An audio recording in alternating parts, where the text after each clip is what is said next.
this garden? I'm a founder. You're one of the founders. And I'm the current president. Wow. How did you get involved? How did this garden start?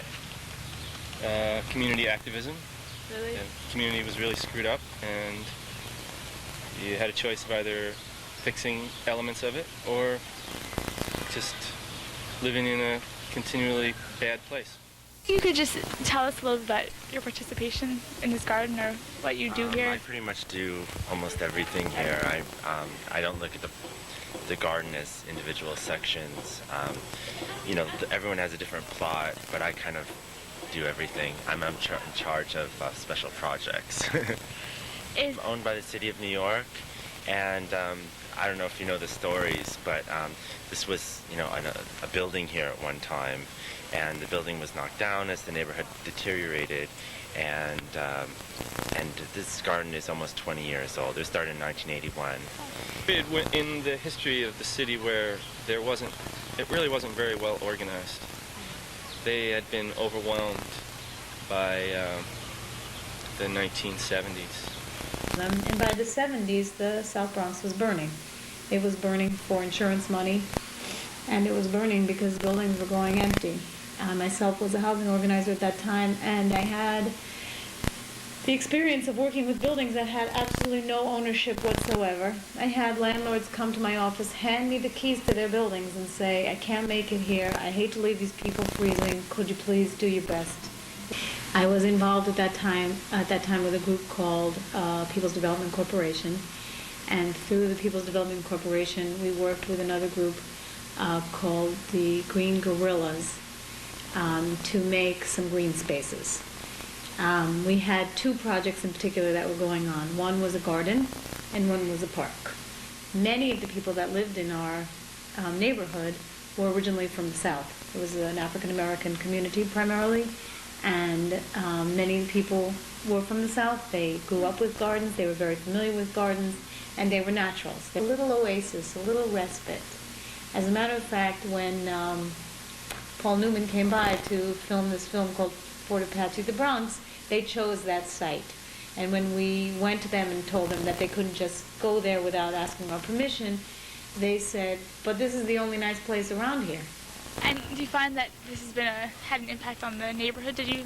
Oh, definitely. Yeah, this is, you know, kind of the center of the whole block. And I don't live in the neighborhood. I live on 20th and Broadway, but I feel as though this is really my neighborhood. Any garden is an influence on its surrounding community in a big, big way. I mean, these are tables that people can come and sit at. And there aren't even benches that people can sit at bus stops at this point. Right. We made it possible for the yuppies to come here. We did. I mean, we lived through the bad times. I can remember coming home from work, and I couldn't walk on the sidewalk because of all the people down here buying drugs. It's on the community to have a great impact, especially for children who don't know, who don't connect food with or plants with their lives. I think it has a broad, or it should. And I think it's wonderful for parents to bring their children here for lunch and see how nature, you know, how wonderful nature is.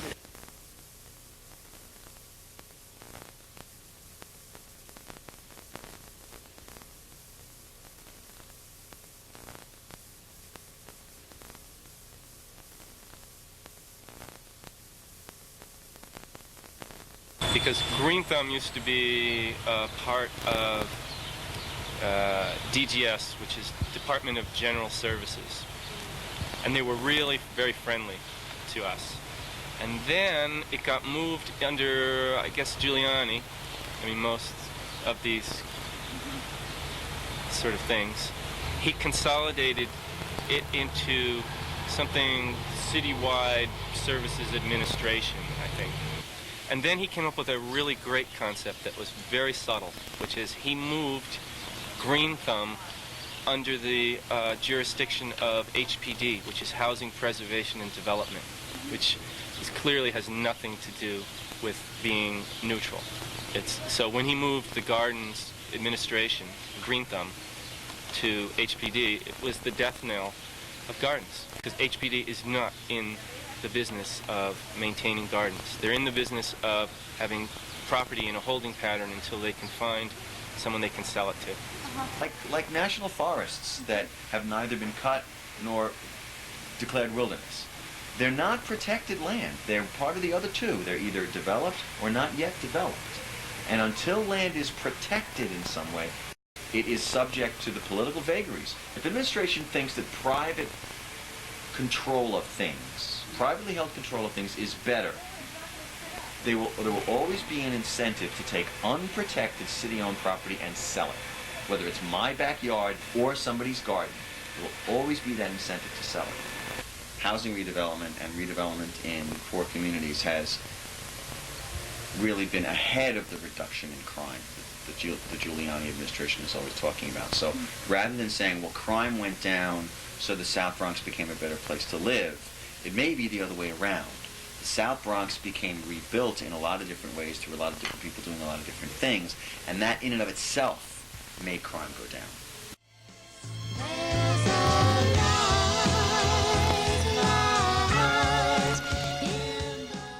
We did just become parks about 2 weeks ago. We had been waiting for 2 years, and we've been trying and pushing to be preserved. And we just actually got our sign, and you can go photograph it.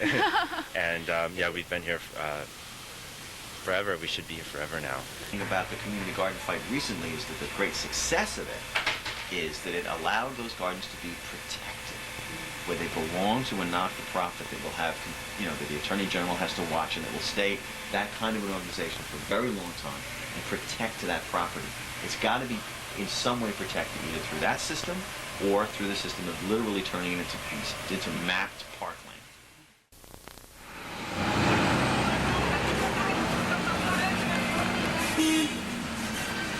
Hi, I don't have my keys. The baby trolley. The lady has the one. And where is she? ¿Tu mini subia?